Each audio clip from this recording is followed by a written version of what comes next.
Good afternoon, everyone. Thank you so much for joining in. Uh, Jay, thanks for joining. Uh, we will have Mr. Dr. Abid Suleri coming in a few minutes as he's in another meeting and joining. Famida said she will be joining in. So I'm not sure about Enrique. It might be midnight for him, but he said he will join. But I think without much ado, welcome everyone, the participants, the panelists, the observers for this first of its kind South Asian think tanks. I think it's high time we all met and try to do something together, learn from each other. And this is so nice that everyone I approached just with one call or with a mail immediately accepted. And thank you so much for that with your busy schedule. I now request Mr. Gurucharan, who's the director of Public Affairs Center, he's a facilitator for this program. I'm asking him to just kickstart the program. Welcome, Mr. Gurucharan.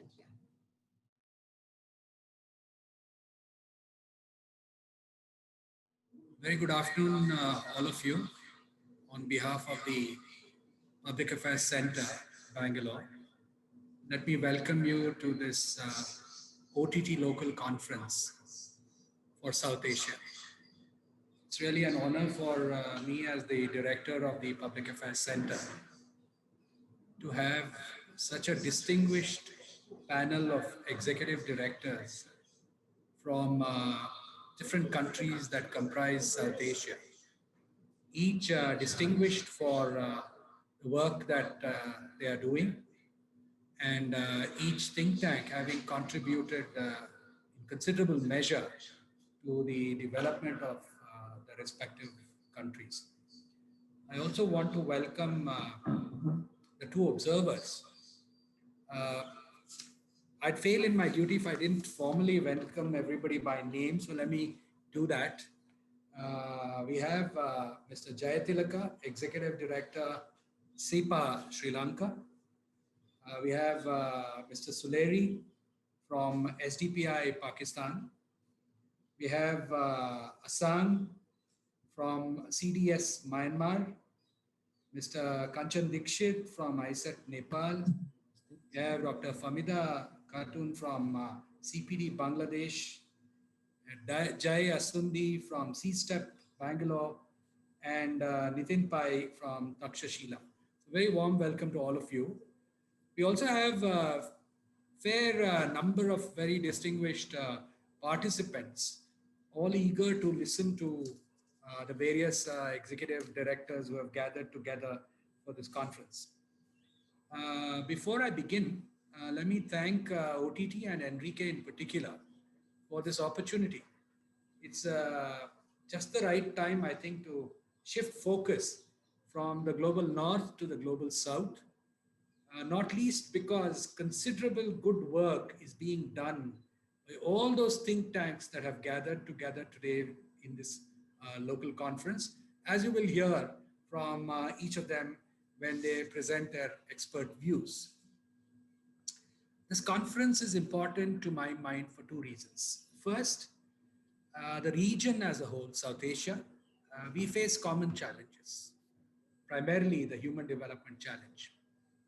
But more important is the reason that this gives us the opportunity to consider how we might collaborate together in a manner that actually will help the region grow and put us in the forefront of intellectual discourse that becomes influential, not just in South Asia, but indeed the rest of the world.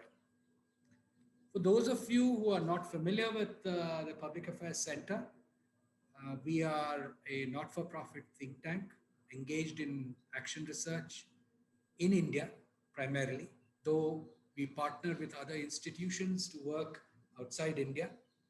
We are 26 years old. We started as a social accountability organization. We pioneered social accountability tools. Indeed, we invented the Citizen Report Card, which today is considered one of the important tools for eliciting data from consumers and clients.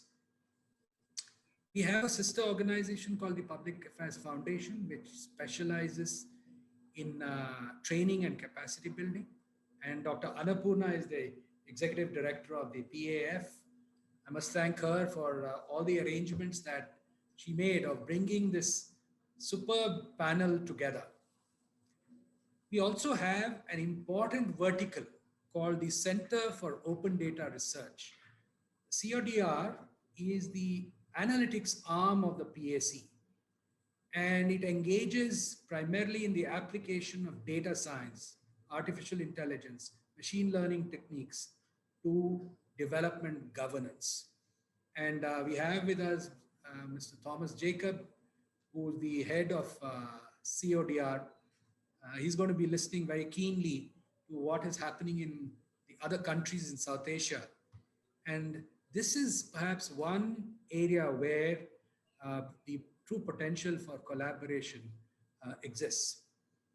Finally, before I conclude about PAC, we have a flagship project, a flagship product that we produce every year called the Public Affairs Index. It's a composite index that measures the quality of governance of the states in India. It has been produced for the last 6 years and has become a benchmark in assessing the quality of governance, public governance in India, accepted widely across Government of India, the states, and amongst academics and researchers. Let me now quickly come to the conference per se.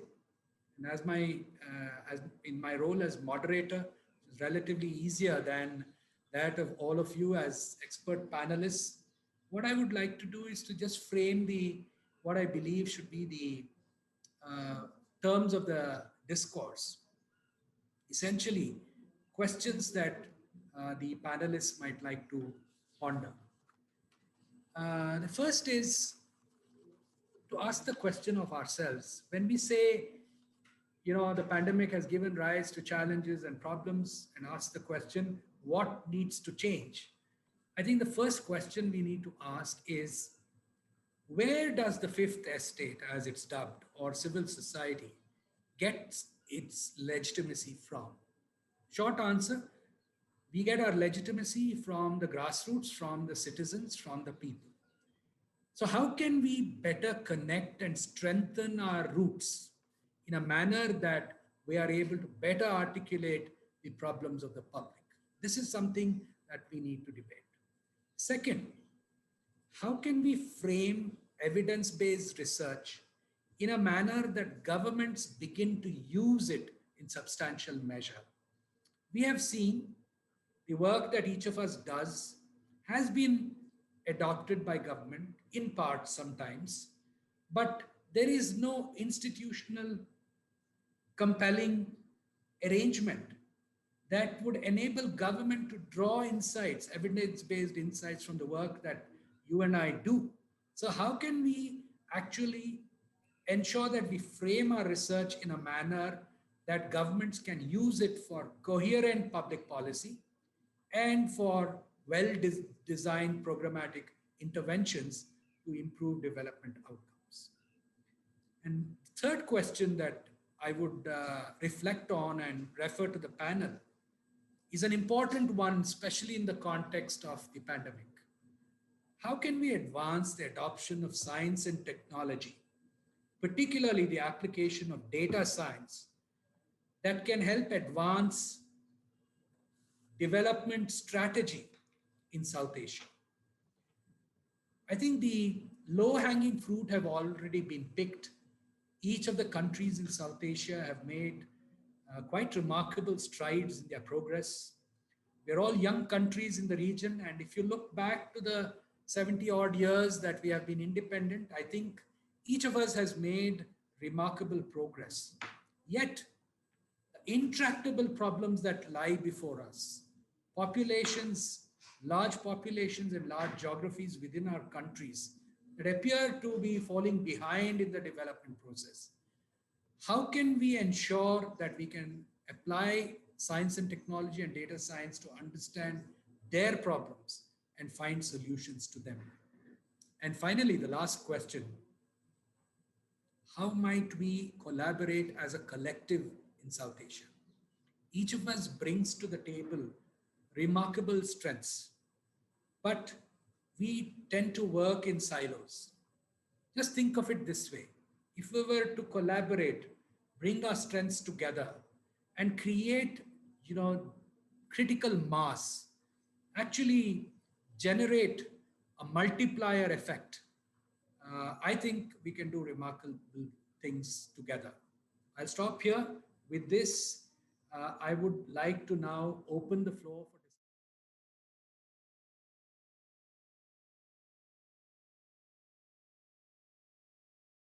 So we are looking at how think tanks have changed, how have internal and external processes changed, and has the pandemic impacted the goals and objectives of the organization? Has there been changes in the way think tanks have been working, and what are the stakeholder dynamics that we are dealing with? These are the issues that we know. So from Pakistan, Dr. Suleri is sharing his experience in Pakistan of SDPI, and I'm sharing my experience at SEPA in Sri Lanka. We are not going into any details of discussing about what think tanks are, etc. Basically, independent organizations that groups of people come together to do research, generate knowledge, and share this, disseminate it to important stakeholders. That's what we are doing. Now, the pandemic gives us a good opportunity to reflect on how we have worked and if we need to re-strategize the way we are working. Each of us working in our independent capacities in our different countries, we are successful in certain ways, but we could be more successful if we network and strengthen our capacities across the borders, so to say. So, in terms of the pandemic gives us a good opportunity to reflect, learn, and redirect ourselves. That's how I see it. We're not going to discuss about the pandemic itself in detail. It gives us a context that we're talking about for the think tanks. So, just to share some basic information about the country as well as the pandemic situation, and I hope you can see the slides now that I've sent. Basically, what I'm presenting is in March 2020, we had the first case of COVID in Sri Lanka, diagnosed as positive. Now, since then, the situation has actually developed where practically the COVID is there in all of the different districts, excepting for two small pockets of a medical officers area up in the north. Other than that, it's all in the different places. So the parameters that have been used to measure the prevalence of COVID is presented in the slide. So yellow means that no cases have been reported. Green is low risk where it has been reported before 14 days. And red means cases reported within 14 days. So which means that it's all over the country. Now, Health Promotion Bureau of Government of Sri Lanka gives the following statistics which are important. The Sri Lanka population is 21 plus million people. Life expectancy is in its 70s, for 72 for men and 79 for women. Population under 15 is about 30%, 15, and then the over 65 is 8% of the population. So at present, this data is monitored on a daily basis. At present, when I checked last, the COVID positive patients are 218,000. Deaths about 0.92%. Globally, it's 2.16%. So Sri Lanka is, in terms of global rates, is pretty okay, good. So recovery and discharge is 84%, whereas global it's high. So our recovery and discharge rates are low compared to global standard.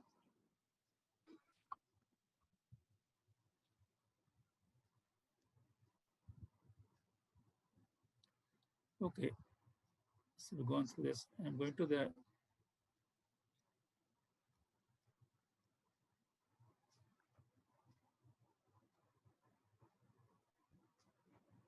Okay, when it comes to comparing in the two different countries, the COVID deaths per 1 million people, Sri Lanka is 6, whereas in India it's 251. Southeast Asia region as a whole is 210. So in terms of the comparatively, Sri Lanka is fairly okay. In terms of vaccinations, we have 20 million people in the country. Then first dose has been administered 2.2 million people. This is an interesting situation. I will talk about it in my later presentation about the politics of this. So the managing the pandemic, I have put some points here. So we had a pandemic, which is known as the Spanish flu, which all of us now talk about. But the older generation of people, older than I myself, they remember this quite well. But I think this memory has faded and people don't know too much about what happened in the past when the Spanish flu hit the world. Our situation is that I've collected this information from the literature that is available, research literature on the pandemic and related issues. So what we have seen is in the Sri Lanka, the mechanism that has been developed to manage the pandemic is extremely state-centric and very politicized. It's not an inclusive thing, and it has been taken away from keeping its center in the public health domain. So it has been taken out of that, and the mechanism that they have set up, the government has set up, is extremely militarized. So it's a military that is actually at the helm of the entire machinery, which is created a lot of concerns. But the government has continued regardless. So although there are independent think tanks that look at various issues, including the pandemic, whether the government actually takes this into account is quite questionable. So the government has adopted a very divisive approach to dealing with the pandemic. The research shows that it's the benefits that go to the affected people is not equitably distributed, that it's very unequally distributed. Particularly, there's a lot of political patronage that decides who gets what. That's another major issue is that there is information overload. There's a lot of stuff moving around in the internet, and the reliability and the validity of this information is highly questionable. So amongst the various agencies that are responsible for managing the COVID, there is no public-private partnerships that actually come up, that has the ability to deal with many of the issues that we are facing. So I'm moving down.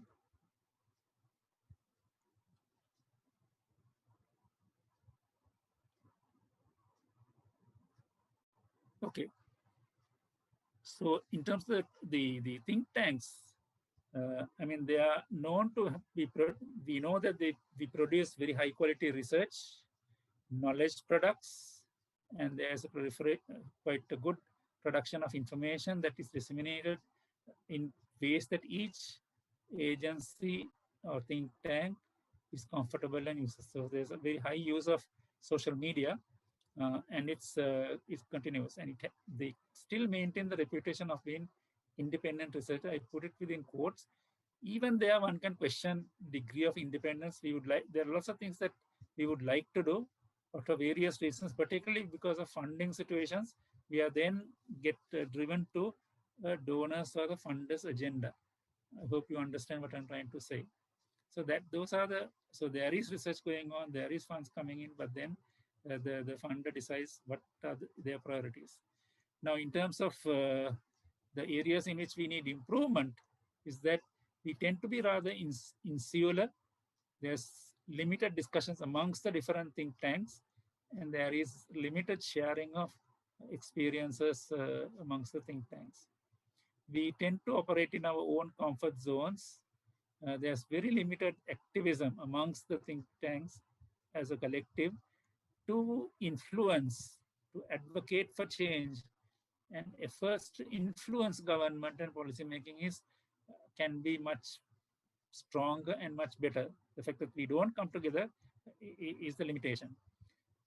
There is very little public mobilization, public opinion mobilization, activism that we can be proud of. Hardly any activities that people get out to show their resentment, either in the social media or physically outside. So we don't operate on a campaign mode other than in the social media, which is effective to some extent, but not fully robust and effective. So we don't have a common coordinated media or knowledge products development. We don't have a shared way of doing this.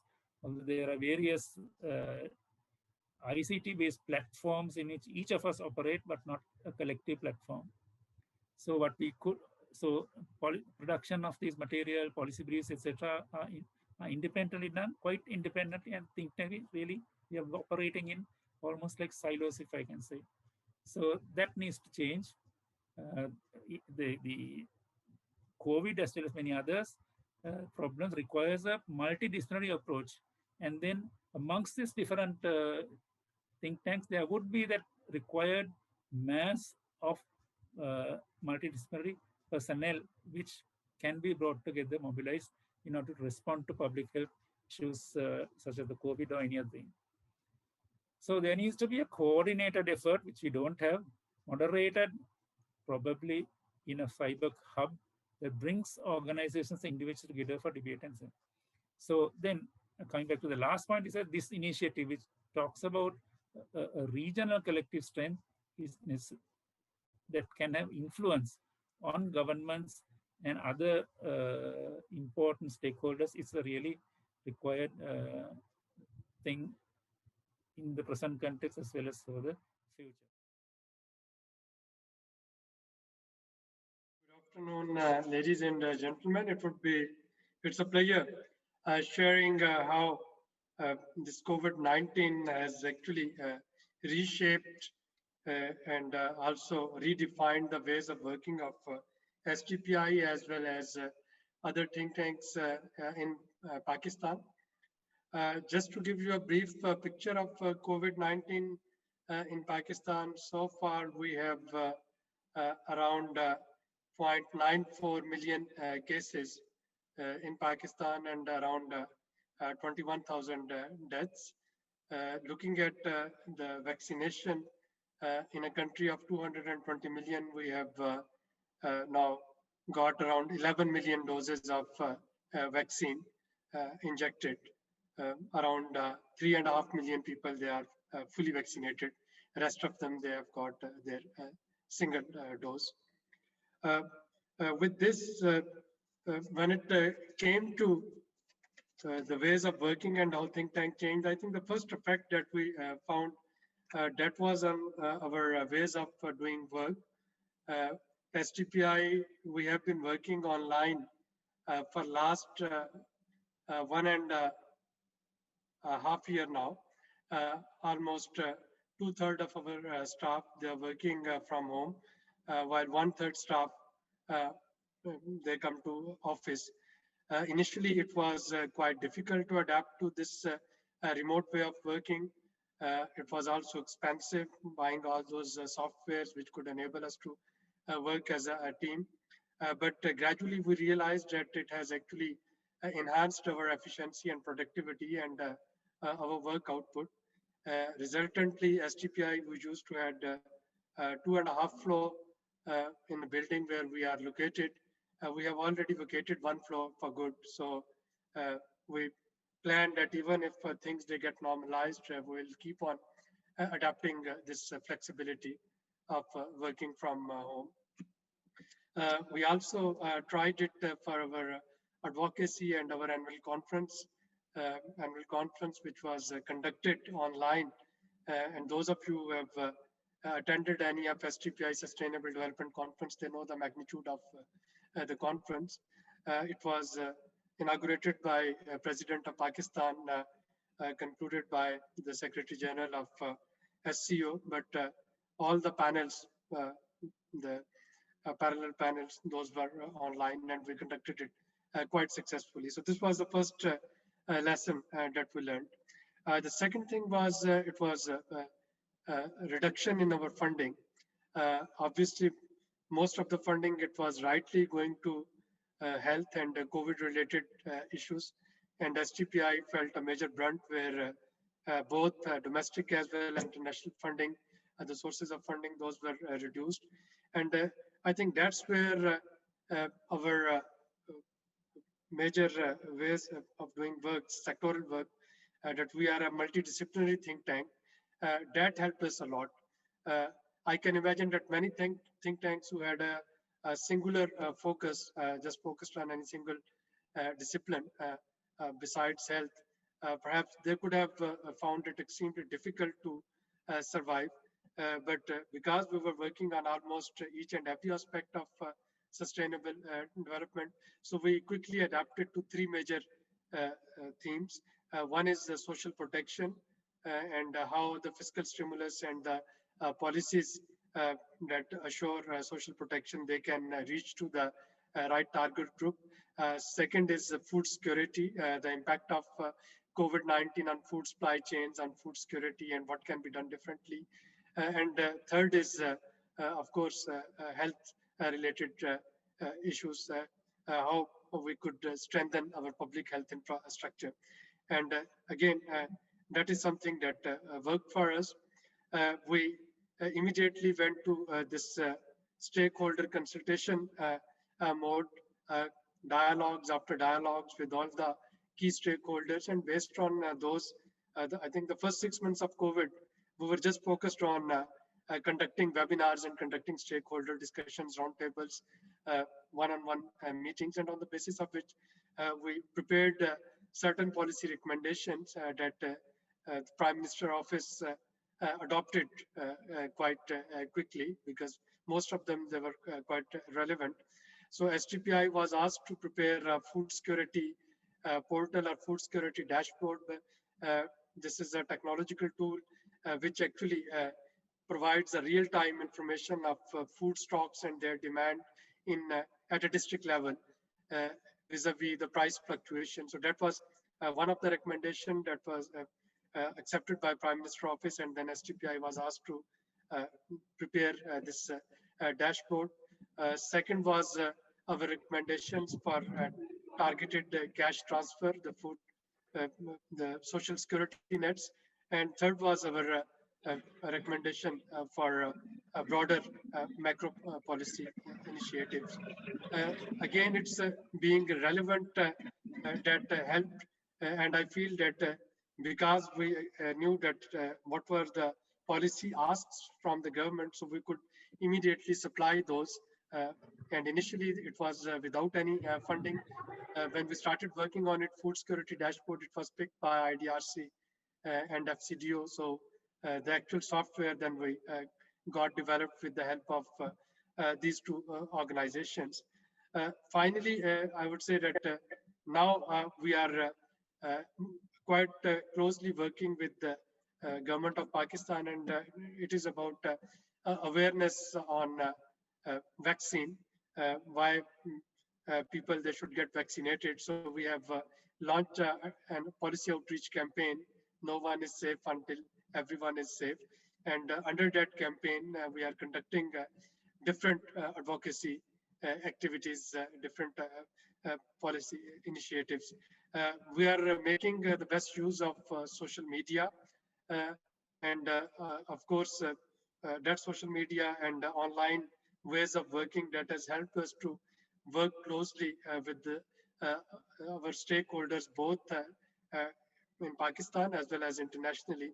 So only last week, on the eve of event of World Environment Day, where Pakistan was the global host, STPI with the United Nations Environment Program, we had conducted quite a few hybrid activities in all provincial capitals of Pakistan, as well as some regional activities.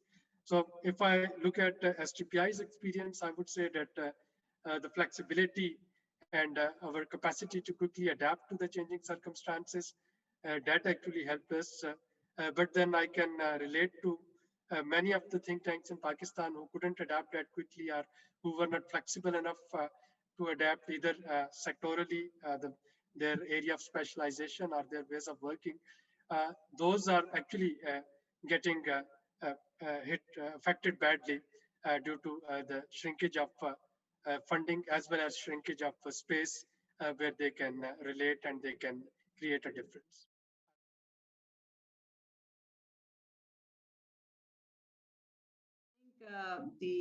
Taking cue from my previous speakers, I can also share some of the experiences which are similar to them. Uh, yeah, I mean, if I just categorize by internal and external challenges, of course, internally it was totally a different, and new terrain of work, new ways of doing things, because this concept of work from home has never been there for us. And so, however, immediately after the outbreak of the pandemic and immediately after it was announced by the government, the lockdown, then we had to go to work from home mode. But I would say that um, given that the level of skills, at least technological skills and all, we could quickly adapt to the new situation. There are various technologies which are also which not only helps you to work, take continue the way you work, but also sometimes monitor and keep a track of the progress of our activities. So that has really helped. But I would say that if a lesson could be taken from here, that there is still more scopes for increasing the efficiency and skills in terms of adapting to the situation like this.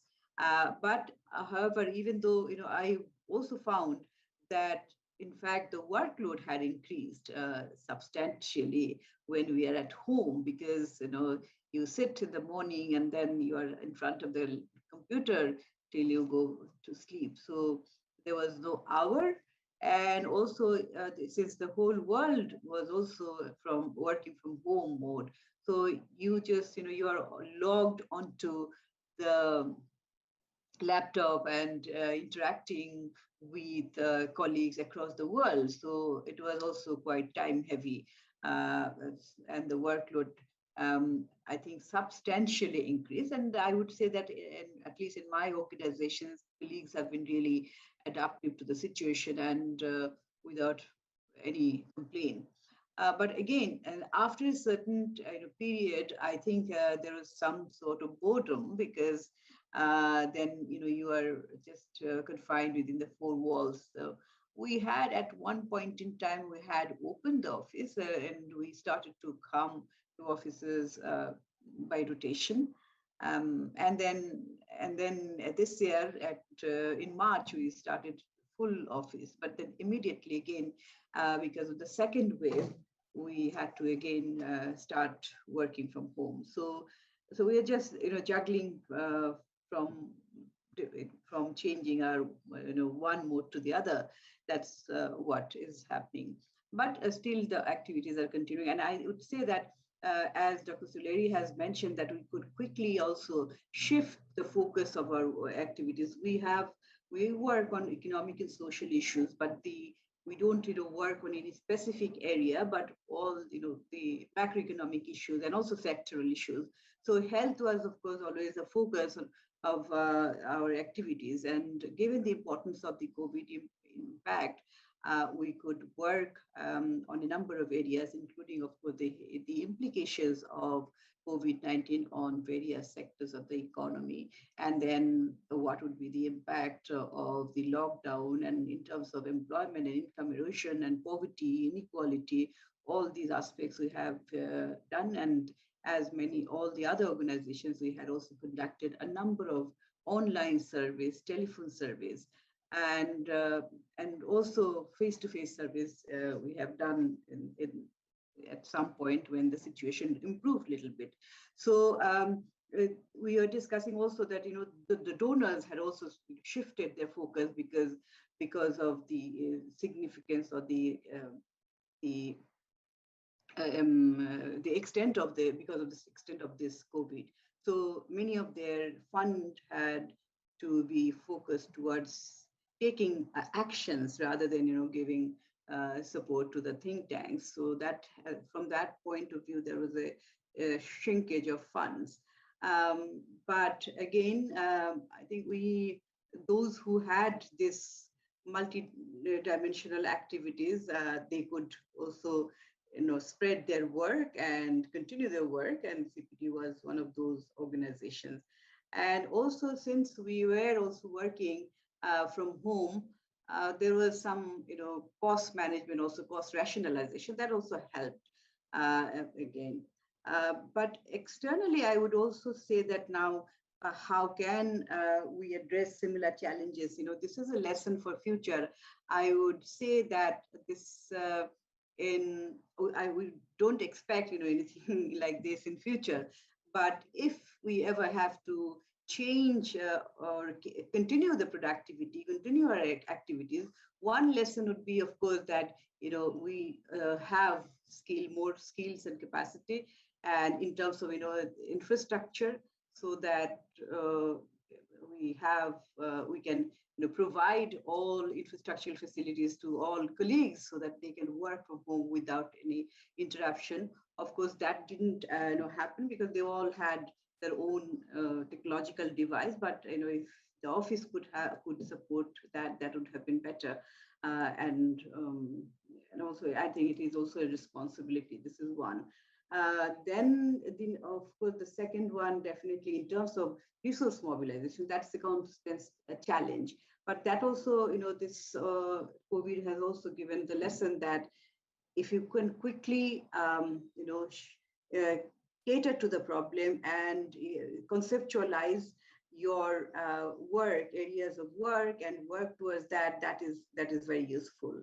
So several in our country, we haven't seen any surveys from the government agencies, but at the point when this type of crisis arises, data is so important. Because data-based, evidence-based decision-making is critical to have a proper, decision to address this problem. But we haven't seen, unfortunately. So what has happened that think tanks, independent think tanks like CPD and many others, they had quickly, undertaken surveys, large surveys, so that we can have an idea. So we could service that. And we could also not only, analyze intellectual exercise, it was not an intellectual exercise itself, but also giving the suggestions, evidence-based suggestions, policy recommendations to the policymakers. However, I would also say that this was an experience, at least in the case of Bangladesh, there is an inertia, or there's a lack of interest to engage the non-state actors in the whole process of managing the COVID crisis. Not only, not only in terms of field-based actions. For example, in Bangladesh, several organizations traditionally, historically, has been working at the field level, and they have been addressing and working to tackle various disasters in the past, like natural disasters, flood, cyclone, and all these. And they have been doing quite efficiently, quite successfully. But this time we have seen that the government had not engaged those organizations. They just kept a separate wall. And this was exclusively a bureaucratic exercise. But this is one. And secondly, also from the think tanks input. So that has always been the case that they have a sort of disinterest towards the findings of think tanks. But in this case, since they didn't have any numbers or any surveys on the fallout of COVID-19, the surveys or the data generated by the non-state think tanks, non-state actors, or the think tanks, independent think tanks, could have helped, but there was again this inertia or lack of interest. So the whole non-state actor community has been distanced, has been kept outside the whole management of the COVID situation. So this is a lesson, but experience. But the lesson is that you continue to do what what is the purpose of your mission, or the objective of the think tank. So that is what is, I think, one of the important lessons. And I think this is also a time to contribute from wherever you are. So think tank in our country, I think that has those have played a critical role in terms of generating knowledge, which can help in undertaking policies which are, and these types of policies which are backed by data, field generated evidence-based data. This tend to be robust and more, I think, maybe more successful. Just giving a brief overview of this COVID in Nepal. We have out of 77 districts, all of those are affected with COVID. So only 6 are below, less than 200 cases, but almost all have the cases of more 400 plus. Until this date, we have 610,000 people, total cases of COVID. And we have comparatively, compared to other places, we have only 8,465 deaths, so it's comparatively low. But if you look at the data, it's the main group, age group that has been affected by this COVID is from 20 years of age to 40. So this is quite different from first wave that which had impact on the earlier and elderly people. So, and since 4th week of April, we have been in lockdown and we're working from home.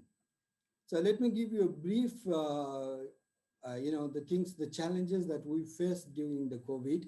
The first phase was kind of, disturbing in the sense that it was gray and many questions were unanswered. People were, scared and they were panicked. The availability of vaccine was also uncertain. And there was cases of, suicides and depression in the first state of the lockdown and first wave of the lockdown. And there were, some effort made by the government to establish quarantines at the border side, and there were isolation centers, but they were poorly maintained. So in the second wave, the government, didn't you ask people to stay at home isolation rather than, going in the quarantine, which was in fact a breeding place for the COVID. So the second wave also came as a huge blow with the new strand of the virus, and it affected every sector of the society, particularly tourism, and we have affected hotel, schools, and everything. And in just as I said, all age group were affected in this second wave of COVID. And from April to May, the situation was way out of hand, and there were no oxygens in the hospitals. There were no ventilators, and ICUs and the beds were unavailable. So people were just dying outside hospital. It was pretty, pathetic situation. And the priority also shifted from, earlier in the first phase, it was you were running after food supplies, you were running after LPGs, masks and sanitizer. But in the second phase, it was oxygen you were running after, you were running after ventilators, and you were seeking isolation centers with plenty of beds. So the things has little, come down after the first week of June. That the rates has come down and we're pretty much stable right now. And till this date, I think the government has received around 3 million vaccines from India and China, and still a lot more to be done. So there are a lot of learning from this COVID. Like this is the first time in Nepal that the importance of research has been felt. And we also talk about wash, and the wash situation has improved, that people have start washing their hands using sanitation. And it's not only saving them from COVID, but also other communicable diseases and other waterborne diseases and air pollution, like we have lots of air pollution in Kathmandu Valley and elsewhere.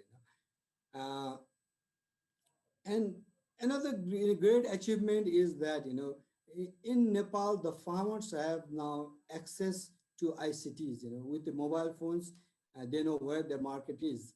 And they have been reaching the consumers directly at home. So this is a good achievement that we have in Nepal. And another one is urban centers, and people are having start growing vegetables at their homes, in the terrace and their rooftops, which is at least they can have fresh vegetables. Uh, and another one great achieve that we have since the last 1.5 years, that the e-learning platform has done substantially improvement. Now we have, even in schools, we have good teachers. They are well trained on how to speak in online, how to take classes online.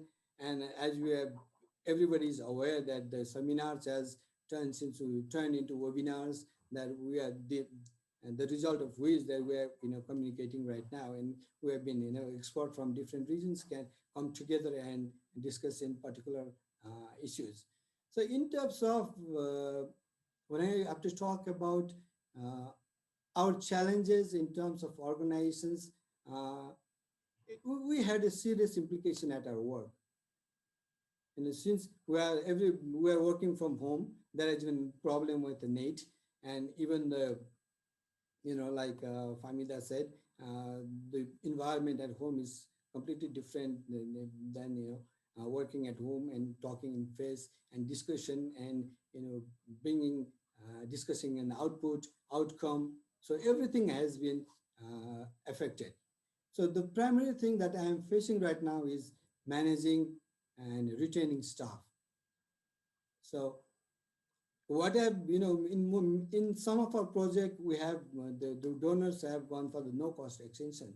So even in this larger shrinking of the fund, and very few projects, when you have no cost extension in the project, uh, and you have to retain that staff to carry out the further work, then that's a lot of burden for the organization. So, and other thing also that doesn't come, lately, but we had that problem, and the problem stresses with the staff. Some of them were in isolation, and they were infected in COVID. And when other, staff had family members died, their relatives died, so they were unreachable, and they couldn't work and produce output at the time. And as we've been sharing this information, since earlier times, since ages, what government thinks is NGO in particular is all NGOs are same, and they work in a brick and mortar, and they work on hardware. They build toilets, they build drinking water schemes and other things. They put that in same category. So this has been a biggest hurdle for us to function as a think tank in Nepal. And in nevertheless, we are making effort to cross this barrier. And I think the Social Welfare Council, who is a regulator of NGOs, has started recognizing this, and they have categorized. They are working to categorize NGOs as which is implementing, or which is a policy research organization, or in that category. And during this lockdown, we had been affected, like last year. Our project has to be closed down, terminated by the donor, because it was field based, and they think it was not possible to go to field at that moment, so it has terminated, and we had lost so big amount of money.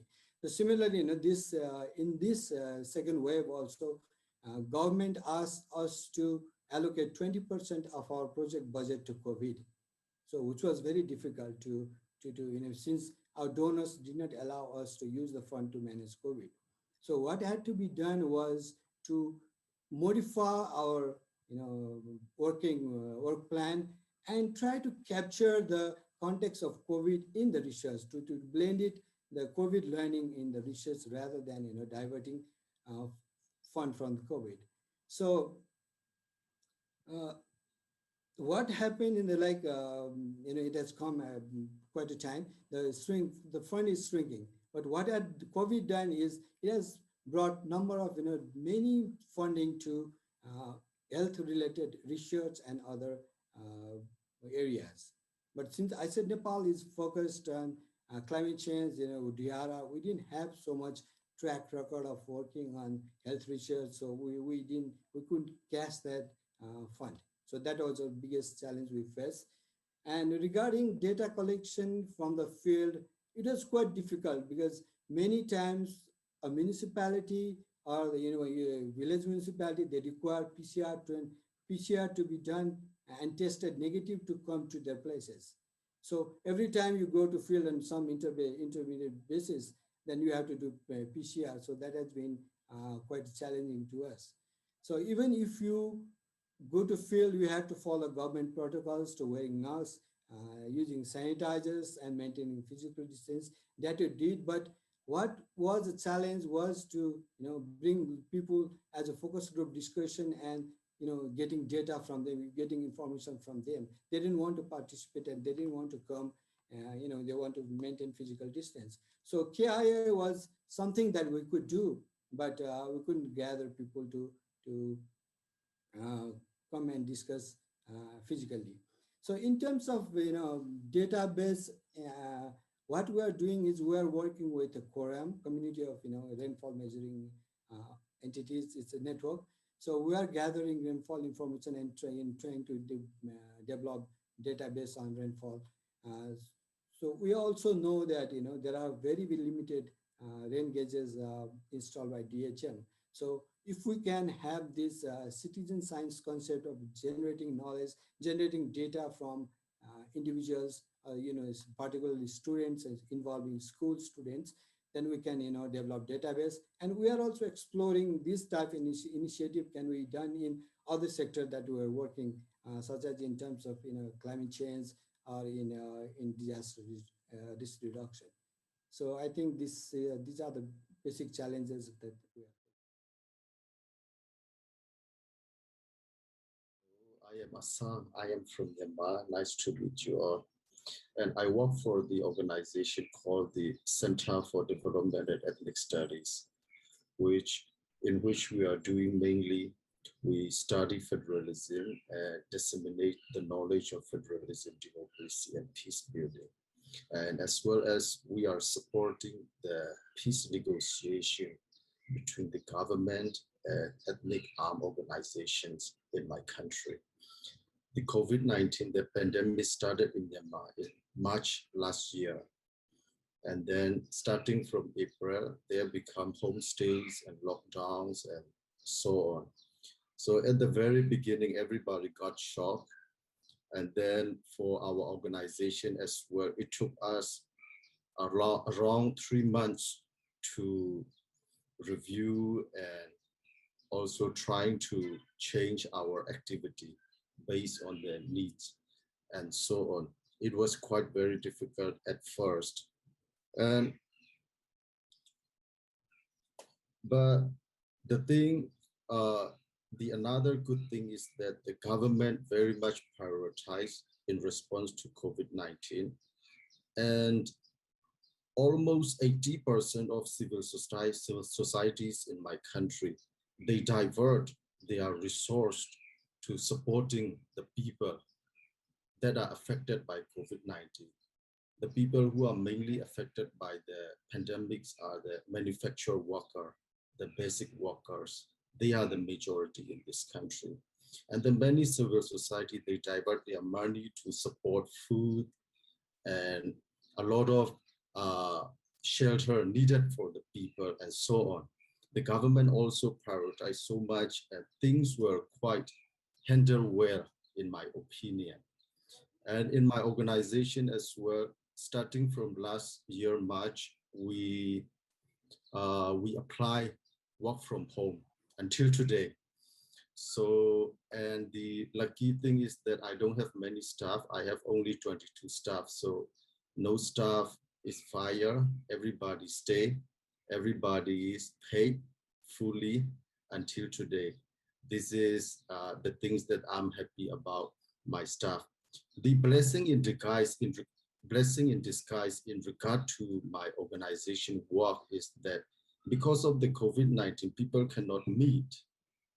But the good thing happened is that since we are engaging with the multi-stakeholders in my country, it become more easier to have the frequent meeting, regular meeting through online, through Zoom meeting. So many meetings, informal meetings are going on. And last year, July, we even organized the Union Peace Conference, and everybody was very happy. And then during the second wave of the COVID-19, so we have like every day, thousands of people uh, found the COVID, and then hundreds of people die daily. And this year's January, the Indian government, they donated around 1.5 million vaccines for Myanmar. And at that point, everybody was very hopeful that the vaccines is coming and all the people are become to get used to in the new normal and so on.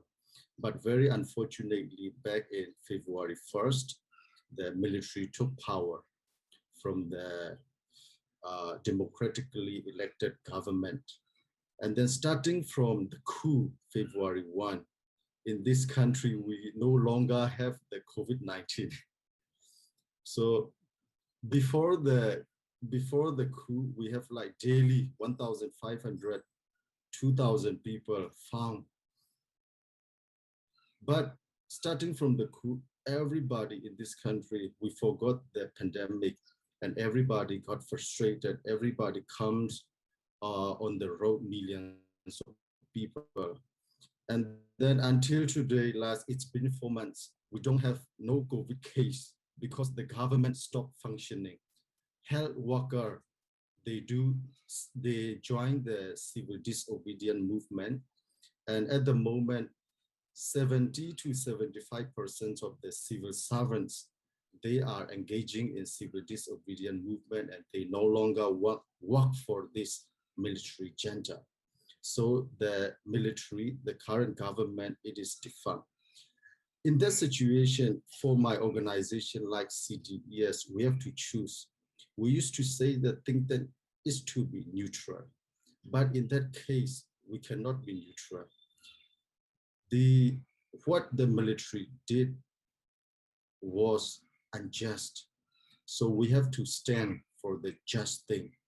So our organization as well, at the moment, what we are doing is we also don't engage with this government.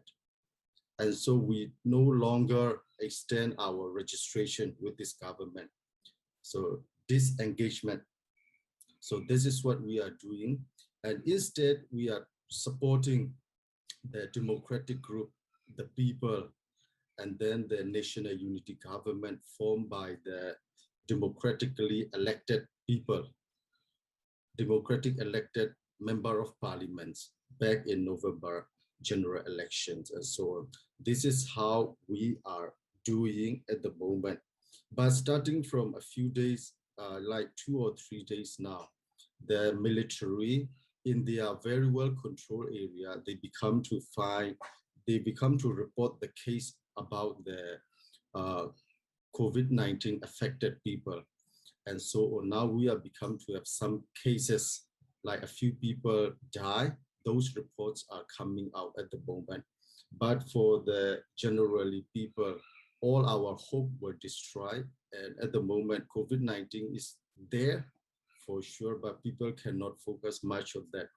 So what I would like to invite and also encourage our neighbors country, and which is that for Myanmar, now we cannot work very much.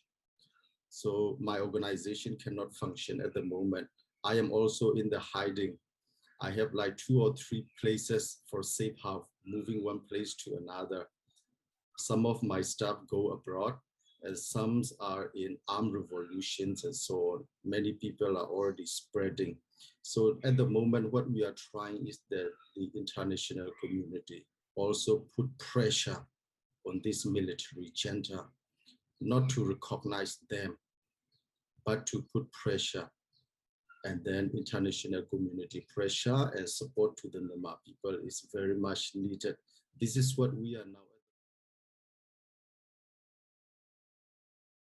We have 2 very distinguished discussants or observers, and I'll now invite them to share their thoughts on the presentations made by the various executive directors. We have Jai Asundi, who's from C-Step Bangalore, primarily a science and technology think tank. We also have Nitin Pai from Takshashila, which looks at foreign policy, geopolitics, and both will have, I'm sure, many interesting things to say. Of course, unfortunate that in this particular circumstance, which is of COVID-19, that has pretty much affected the entire subcontinent quite significantly. To be very honest with you, I was hoping to hear some notes on, issues related to science and technology and how science and technology could be leveraged in this particular at this particular point in time. And while I do see that in some areas there are some levels of, as we would call, as Mr. Jayat Tilaka rightly said, that there are donor agendas and some of the research is moving in that particular direction. And then, of course, it was heartening to hear SDPI working on issues related to food security, healthcare, and social protection. I think these are things that are issues of climate change that will remain for a long period of time. On the other hand, what really surprised me was that there was not too much mention on the idea of investment in clean energy or in the issue of investment in healthcare that could radically transform our societies going forward. And this is something that we have been trying to push with the government, especially now, that if there is going to be so much investment in recovery, it should happen in the areas of things that can help us over the next couple of decades rather than just the next year or so. And it should be in the areas of clean energy and climate. I think overall, it was interesting to note that all the countries in the subcontinent have faced a fairly harsh second wave, and it has really upended some of the uh, uh, operations of many of the organizations. As Mr. Dixit very nicely put it, saying that many donors have given them no cost extensions. But I find this term no cost extension very odd, because the cost is to the donor, not to the entity that is facing it. You still have to pay salaries to your employees, or you have to continue to keep them on the rolls. And so I don't understand this concept of a no cost extension. I mean, no cost to whom? Anyway, so that aside, my heart goes out to Asang in Myanmar. I'm sure they're facing a very difficult and tough situation, and I hope they will get out of this fairly soon and get back to a democratic setup. And I think that is something that we all wish for each other in the subcontinent. I know there was a comment about women being affected more in this particular lockdown because the burden of children and taking care of them and families is more so on them. And I do feel that it's something that in our organization, we have been fairly conscious of that. We have been fairly flexible in our ability to conduct work. We have not been too insistent on the same levels of productivity, but it is heartening to note that in some of the areas we have been fairly productive. The people have been productive. So I don't want to take too much into that. I think it is something that is a good thing to know. And I think the last note that I'll leave with is that we are going to get into a new normal. I think the very fact that SDPI gave up an entire floor and will not see them taking back that space is a very good indicator even for us that we might actually shrink the amount of space that we might have to use, and that effectively reduces our what I would call fixed costs or the core expenses, and maybe then we would be able to spend more of our time and effort on the research projects that are required. Want to make four broad points. Let me first, in the first two, just tease what I saw as an observer, what I saw from the presentations and the points made so far by people who are deeply engaged in their communities and with greater experience in this space. I think the first thing which came out quite clearly is that think tanks that have a diversity of subjects and domains that they're engaged in have a better chance of coping with crises like this pandemic or something else. So if you're doing 3 or 4 things, it's likely that all 4 will not be knocked out at the same time. So for those of us who are planning, for the future, I think it makes sense to think of diversity. And as an engineer, we always talk about orthogonal, right, where things are 90 degrees to each other. So the chances of both being down at the same time tend to be lower. And that's our experience as well. For example, what we did at Takshashila last year was we took upon the entire COVID portfolio over and above everything else we were doing. And we were able to deliver useful input into the public space.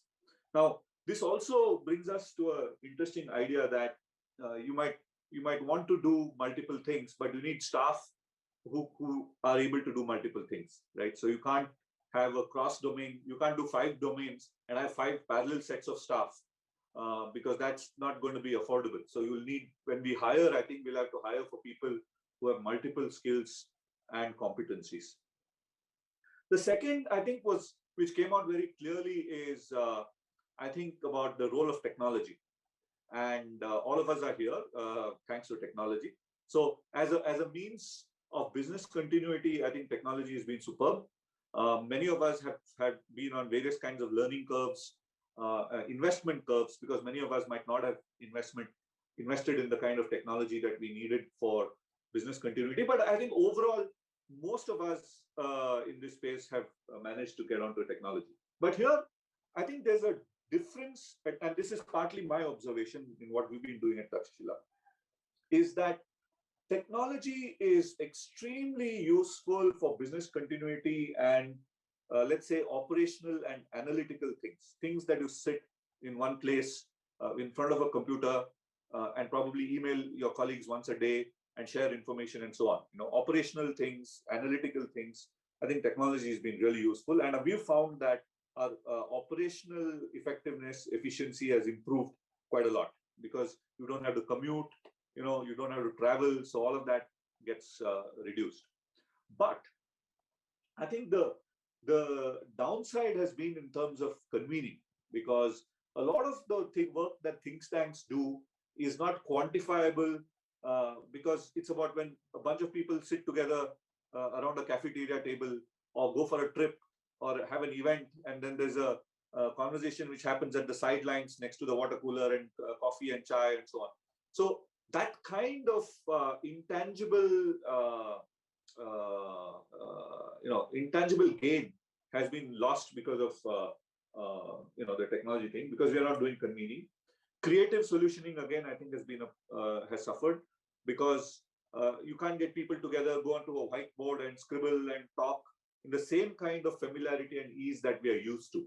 I mean, a purely digital person probably can do this, but all of us are not purely digital. We are coming into the digital space from a non-digital space. So for us to get onto a fully digital brainstorming session is not easy, right? So there's been a problem. And I think from my own observation, and like what some of you said, is that if your work requires to be on the ground, service delivery, justice, listening to people, fighting for rights, and so on, I think it's extremely hard to do that without a severe moral dilemma. In fact, one of the questions which we've been giving our students, our public policy students, is the idea of protests during a pandemic. It's a moral dilemma because a public protest during a pandemic means that you are risking contagion, but not protesting is also risky because the cause of justice, the pandemic becomes one more tool in the suppression of the cause of justice. So, and this is a dilemma which I think organizations face. And finally, the last set of points is what Jay mentioned about technology and science. if I were to bunch all of this together, there's a set of issues which all of you mentioned, which is also what we are facing, is about politics, science, technology, data, right? All of this, if you put together in one box, I think, look, people in this webinar are from different countries with different ideological orientations, different types of government, different political persuasions of government. In India itself, we have 30 state governments and one union government. Many of them are of different flavors. But if you see, by and large, across this political spectrum, across the different types of regimes that which govern our countries, there seems to be a politics as usual, in the sense that the political leadership is preoccupied with its own political agenda and not necessarily focusing resources on an existential crisis which society faces, right? So this could be in terms of, are we putting all our political heads together, taking a national approach towards solving a particular problem? What about budgets? The clearest indicator of your priorities is how much money are you spending and where?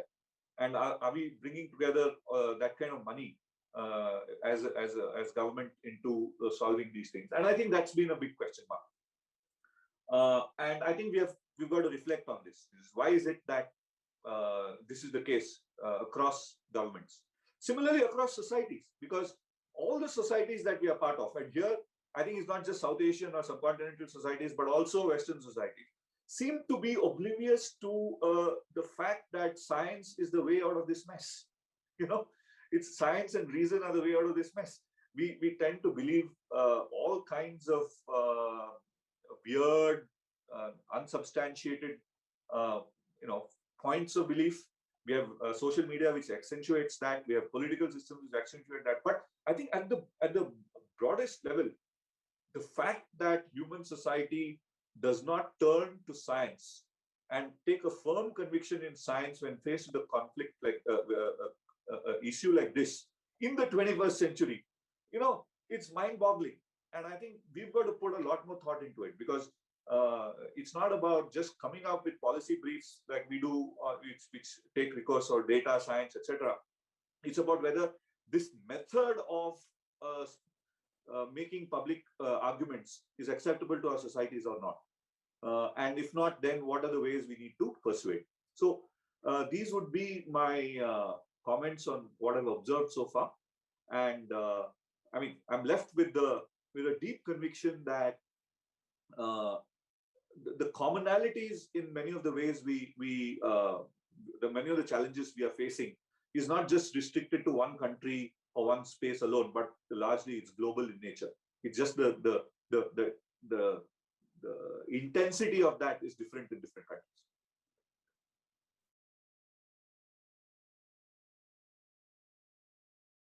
The second part of the conference, namely looking ahead, what might be the 2 or 3 things that each of the participant organizations might look forward to do in the backdrop of the challenges and problems that have been discussed.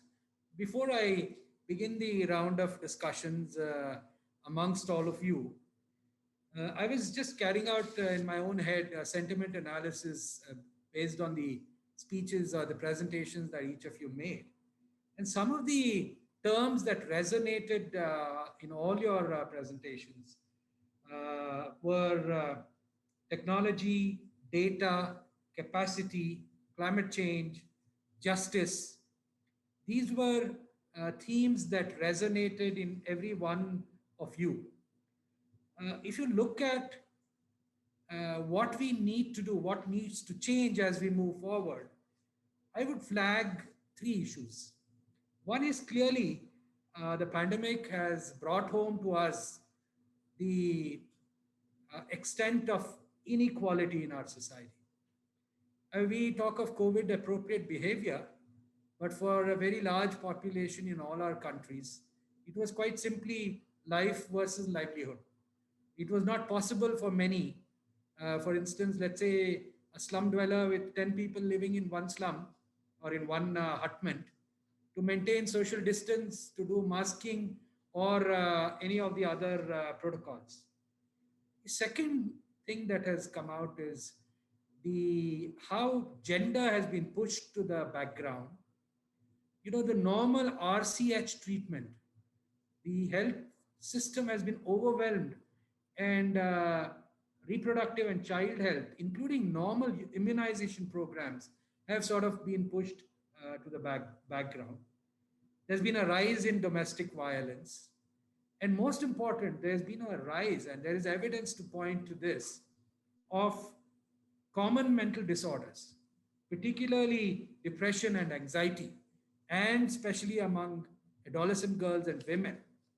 So, this is something that we need to really take. And finally, the third thing is that the growing informalization of the labor market in the absence of a comprehensive social security system, a fragmented public healthcare system, to which is the only recourse that the disadvantaged and vulnerable populations have, and the great digital divide in education, because of which large numbers of rural children in India and elsewhere in South Asia have been deprived of education in the last 1.5 years. These are issues that we need to grapple with looking ahead. So, let me invite each of you now to make brief comments on what you think you would like to do, one or two things based on the themes that we have discussed moving forward in the next, say, year or two.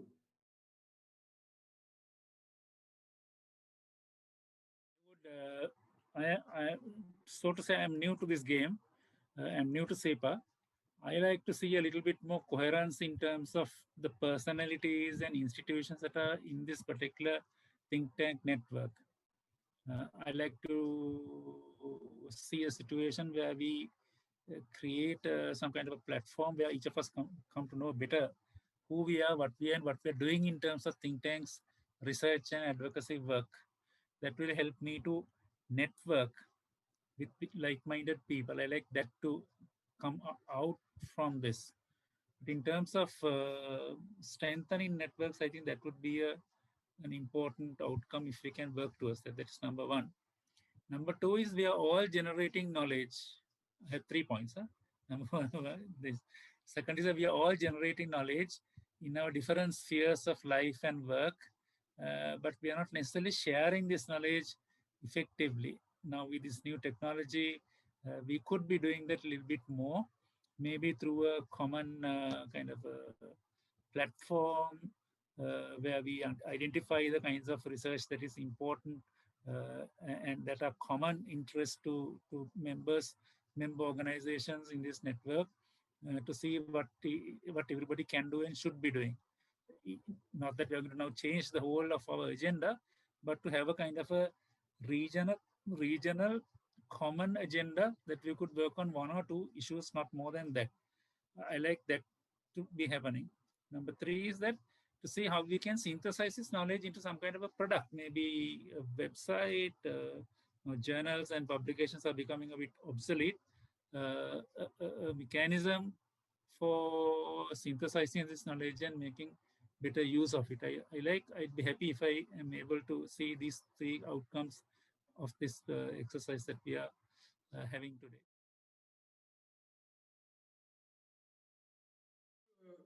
I think by virtue of what we have been trying to contribute in our given resources and given policy spaces, I would like to see the focus of our formal or informal network and the work in our organization to be more focused on sustainable development goals. So for our December conference, annual conference, the theme that we have chosen is beyond the pandemic, leaving no one behind. Looking at some of the positivity of silver lining that this COVID-19, it has provided, compelled the government to focus on this social development agenda, to allocate funds for social development, and also looking at some of the disadvantages due to this COVID-19, especially the marginalized and poor segments of our societies who are now who would find it more difficult to catch up with the mainstream rising inequalities and inequities due to COVID-19.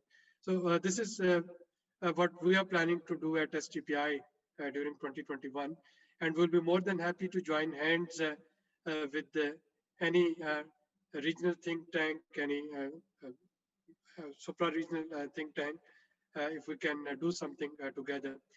Second point is that by virtue of our ease of connecting on these virtual platforms, perhaps we should try to compensate for the the lost opportunities of networking that we could have done during our physical meetings.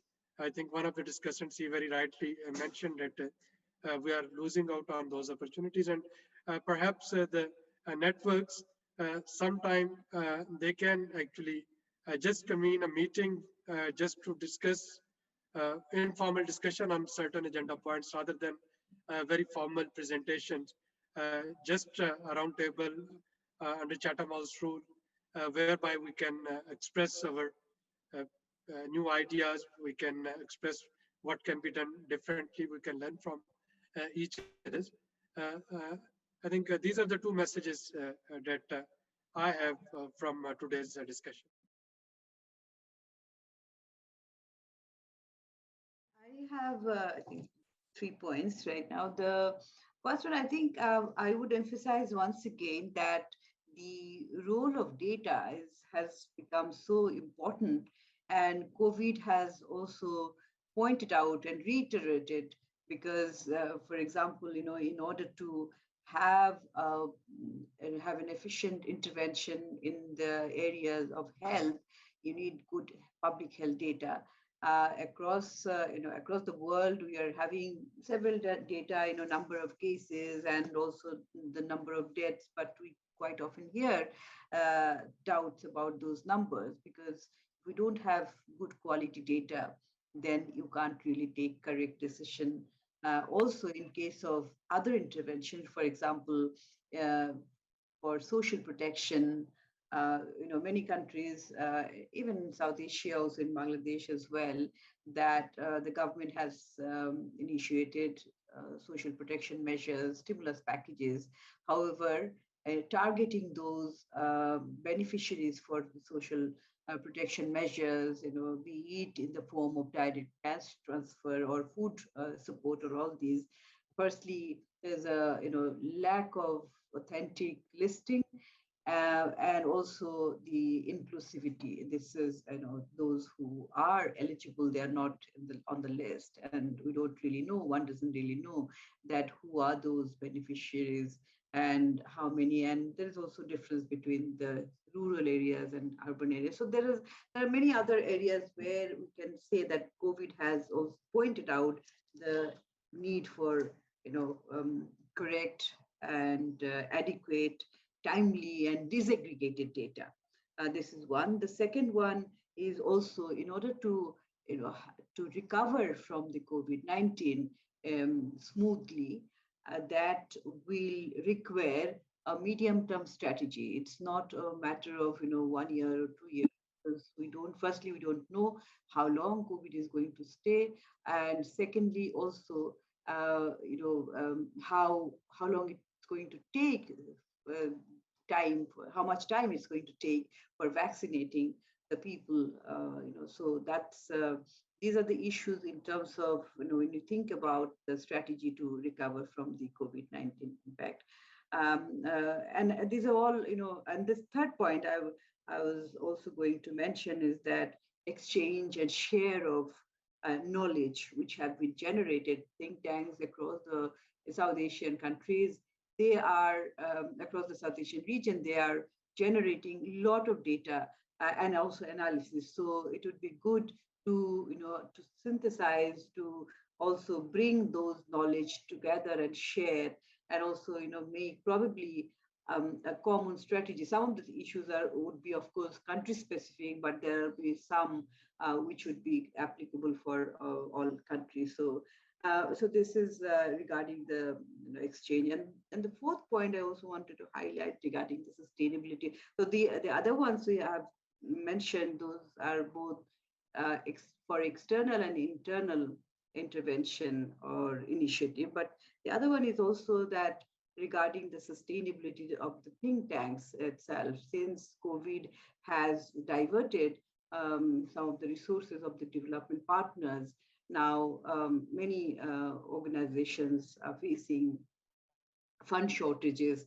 And also during COVID, we have also seen, experienced that some of the larger donors have changed their strategies and focus. For example, DFID has been merged with the Foreign Office. Now FCDO it has come up, emerged, which has totally different focus, their strategy, because they have a different political objective also. So the whole ideology of supporting think tanks or generating knowledge and contributing towards knowledge generation, that perception has been totally changed, and it is now viewed from a technocratic point of view.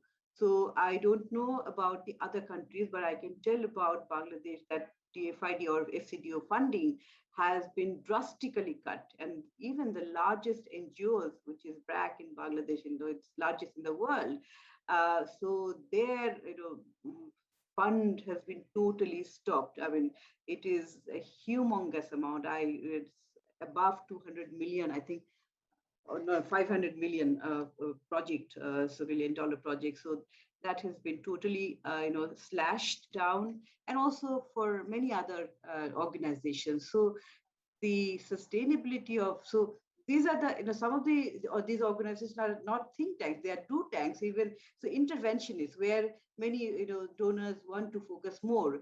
So if that kind of organization is facing such, stern measures in terms of receiving funds, how the think tanks will be facing, that's really, quite quite scary, in the sense that the sustainability of many think tanks will be jeopardized. So how in that new landscape of international support, the think tanks will survive, I think that has to be also thought through amongst ourselves. I remember in the past, during the TTI regime, we used to discuss in every regional meeting that the sustainability of the think tanks, how to survive at all. I think we are still struggling with that idea, and I don't know what lies in the future, but we should also think and put our heads together in terms of our sustainability. But financial sustainability in this case, of course, knowledge sustainability and policy interventions and all these are there.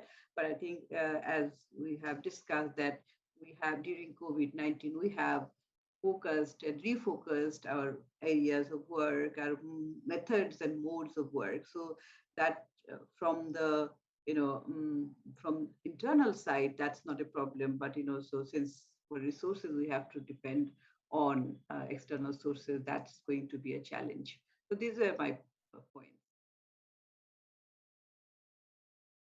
First of all, I like to thank IDIC for bringing us together, this wonderful team. What I've been hearing from the past few months, and even in the last meeting, that we're missing this opportunity, of meeting together frequently.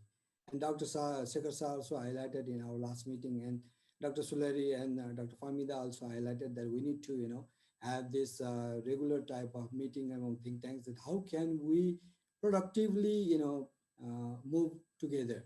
So we've been working in silos, like everybody has their own agenda, and we never, advance each other's possibility of collaboration.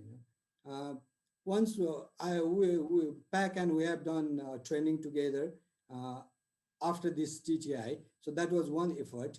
So if you can have this kind of smaller interaction that doesn't require too much fund.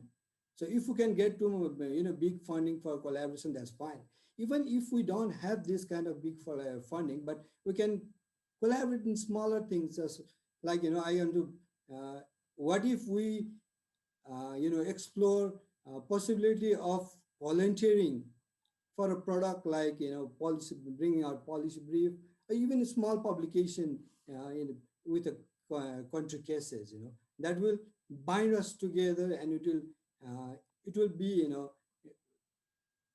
it will be collaborative effort to, if some opportunities comes, then we can collectively apply together and get this funding and work together. That's what I think. Finally, I like to highlight that I said Nepal has been missing this opportunity for last time, for a few, some time, to have more interaction with think tanks like PAC and C-STEPS and others, and we look forward to more of these meetings. Thank you. First of all, I like to thank IDIC for bringing us together, this wonderful team. What I've been hearing from the past few months, and even in the last meeting, that we are missing this opportunity, of meeting together frequently. And Dr. Sekhar Sir also highlighted in our last meeting, and Dr. Suleri and Dr. Famida also highlighted that we need to, have this regular type of meeting among think tanks, that how can we productively, move together. So we've been working in silos, like everybody has their own agenda, and we never, advance each other's possibility of collaboration. Once we back, and we have done training together after this TTI, so that was one effort. So if you can have this kind of smaller interaction that doesn't require too much fund. So if we can get to big funding for collaboration, that's fine. Even if we don't have this kind of big funding, but we can collaborate in smaller things, as like I want to. What if we explore possibility of volunteering for a product like policy, bringing out policy brief, or even a small publication with a country cases, that will bind us together, and it will be it will be collaborative effort to, if some opportunities comes, then we can collectively apply together and get this funding and work together. That's what I think. Finally, I like to highlight that I said Nepal has been missing this opportunity for last time, for a few some time, to have more interaction with think tanks like PAC and C-STEPS and others, and we look forward to more of these meetings. Thank you.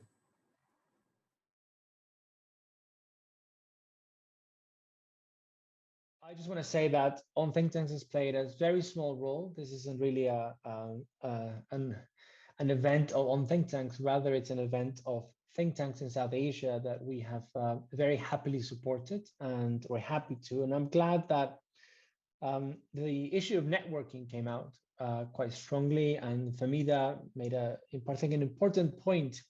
And I do think that all of us, some of us, miss the TTI events where not just networking happened at the regional level, but also at the international level. And many of the challenges that you have presented and shared with us, and many of the ways in which you have attempted to address those challenges, are similar to the ones being experienced in Africa, in Latin America, but also in parts of Europe and North America. So there are a lot of opportunities to learn from each other. The second point I thought is important to make is that we feel that this experience, COVID itself, and what's the effect it has had on think tanks, really pushes us to think a bit more reflectively about our own institutions. What has been the specific effect of COVID on our staff, on certain parts of our staff, particularly women who have other roles in our societies often, on top of what they have to do at work. What has been the effect on our financial sustainability, on the business models of our organizations. And so I think these events should really be an excuse, not just to meet each other and engage, but also to think about how the context affects us, because think tanks often deal with the context and they try to affect the context, the policy context and the economical context and social context. But rarely they spend time thinking about how the context affects them. And I'm happy that we've had this chance to reflect on that. And that's really all I want to say. It's an opportunity to network and to learn together, and I hope we can continue to support it and join you in this effort. Thank you.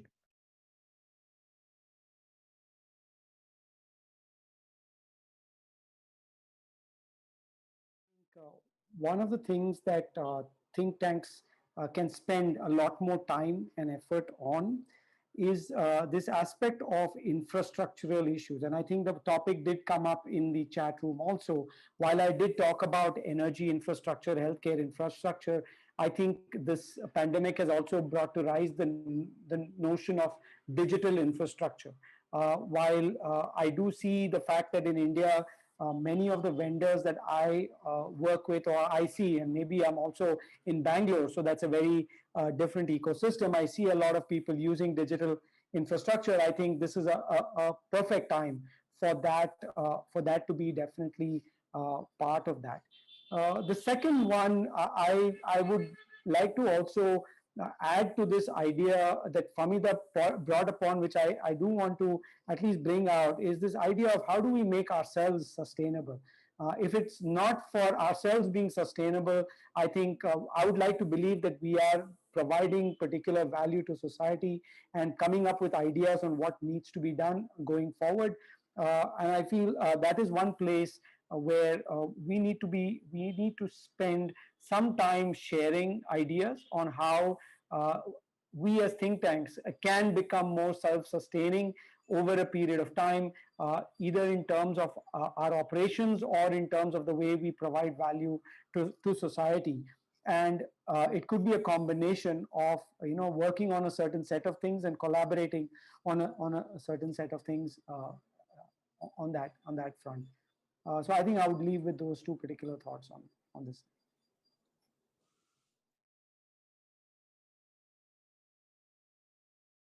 I think before the two ideas, the first thing I want to talk about is the positive dimension of this.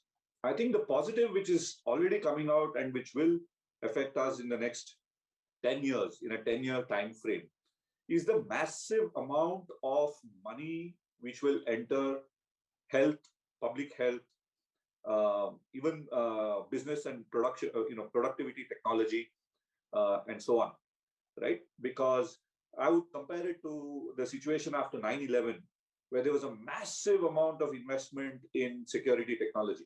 Now, the analogy is only good so far, but the point here is that when so much of money enters the game, I think you will find a lot of interesting opportunities to find new and higher equilibrium than you would have in the past.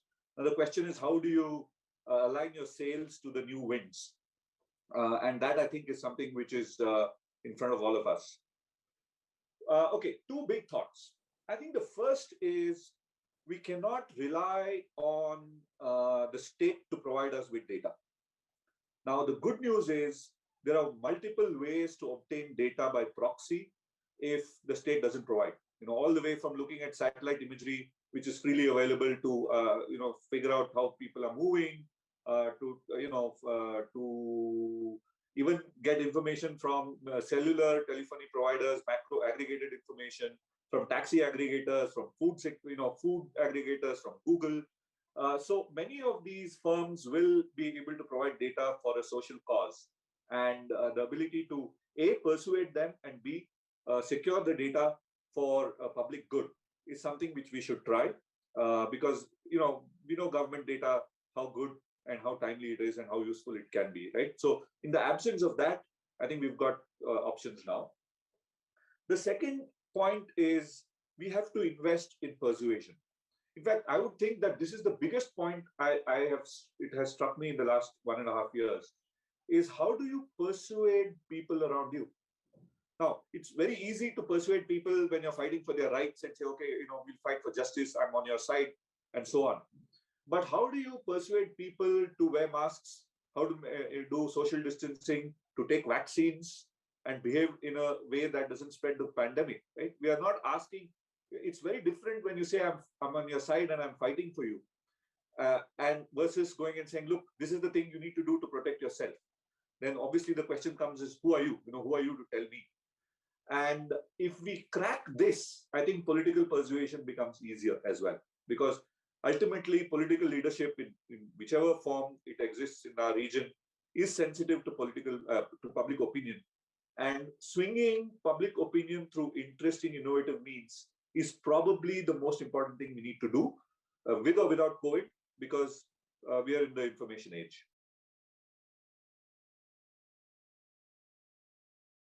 There are a few interesting questions that have been shared on screen.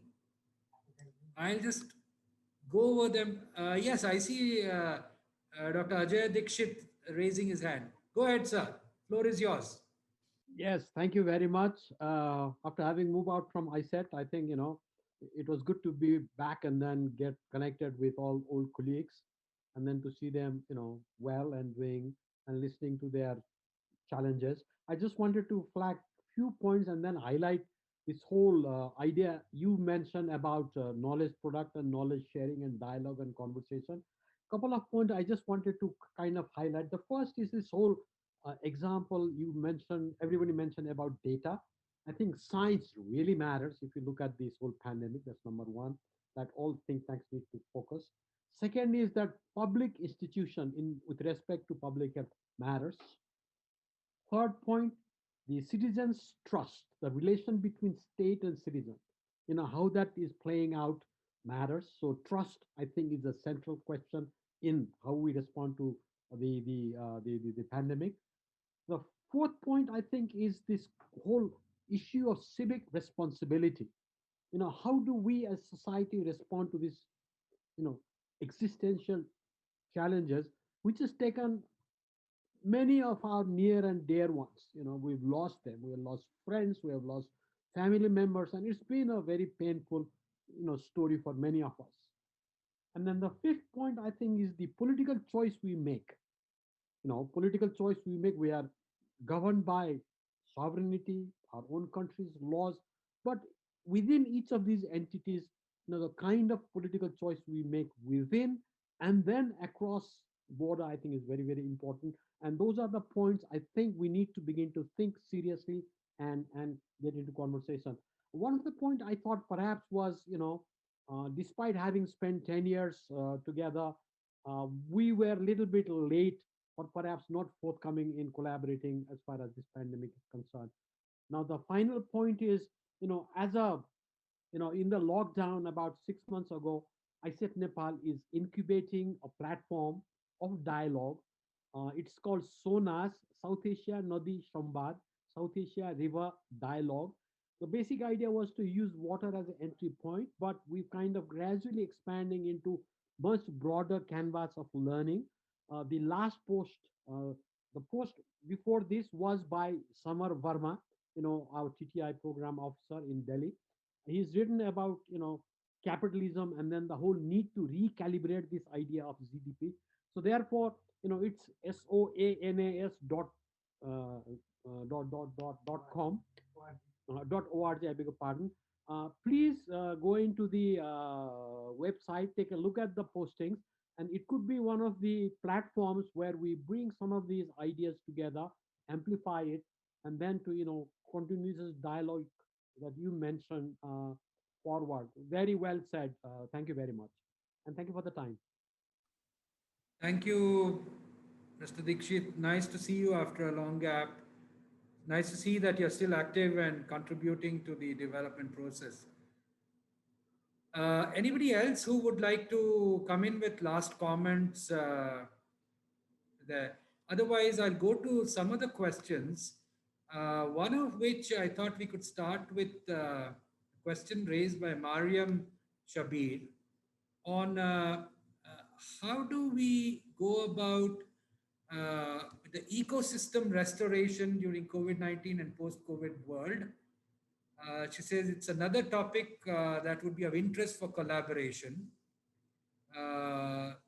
So any thoughts, any comments from any of the panelists on, perhaps Kanchan would like to come in with this. you've been doing some work. ISET Nepal has been in the forefront of ecosystems and climate change and so on. Would you like to comment on how do you Us. think we might go about restoring the ecosystem in a post-COVID world? Yeah, this is good. Thank Mariam. Actually, we've been working on restoration of not actually the restoration of ecosystem, but in align with that, working with the communities along the river beds, river banks, and with the fishermen and other communities, who can actually take steps to restore the whole ecosystem, our freshwater ecosystem. So currently we are also working with universities on this aspect. We're designing this, we have designed this conference for the students, where there is special session, they have different sessions where we can chip in the idea of restoring ecosystems. So I don't know, if how do we mix this whole ecosystem restoration by bringing COVID in it, it's a really thing we need to discuss further. But we've been working on all kinds of activities from the field level to the ministry level, so we can somewhere start thinking on this aspect.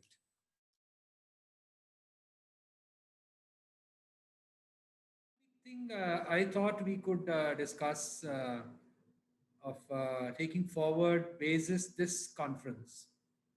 How many of you would be interested in partnering with us in establishing what I might, in a preliminary way, describe as a South Asia knowledge exchange, a digital exchange, which will try to encourage sharing of knowledge on a digital platform.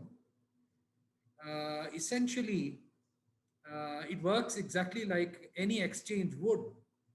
There would be at one end the knowledge seeker and at another end the knowledge provider. If, let's say, there has been a successful good practice or success story in Pakistan, and that problem can be addressed in another country of South Asia, and somebody can come forward and say that this is something that we have tried, we have demonstrated proof of concept, we've scaled this solution, so you could perhaps sort it out. So the idea of a knowledge exchange would actually be to see if we can address the problem of data as well as knowledge product sharing amongst the countries of South Asia. If you would like to, I would suggest all of you think about it and then respond to Dr. Annapurna, who will be the contact person for this. If there's enough traction and if there's enough interest amongst the participant think tanks, not just the panelists, but others who are participants, we'd be very happy to initiate the process of at least looking at what kinds of designs might work.